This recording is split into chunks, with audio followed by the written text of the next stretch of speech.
হঠাৎ করে অপু বিশ্বাস অসুস্থ হয়ে পড়লেন। ভিডিওটি না টেনে সম্পূর্ণ দেখবেন, সামনে আরো মজা আছে।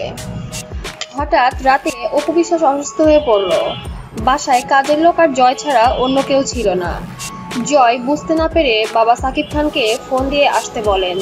সাকিব খান ছেলে জয়ের ফোন পেয়ে দ্রুত অপুর বাসায় হাজির হন এবং অপুকে নিয়ে হসপিটালে স্থানান্তর করেন।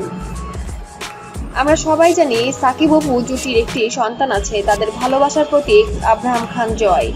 আব্রাহাম খান জয় এখন অনেক বড় হয়ে গিয়েছে এবং অনেক কিছু বুঝতে শিখে গিয়েছে। জয় আসছিল জন্য বাবাকে ফোন দেওয়াতে অপুর জান বেঁচে গেল।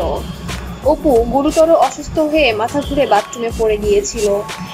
ইতিমধ্যে তার কাজের মানুষ এবং জয় সাকিব খানকে কল দেওয়ায় অতি দ্রুত সাকিব খান এসে হসপিটালে নিয়ে উন্নত চিকিৎসার জন্য তার সবকিছু দেখাশোনা করছেন।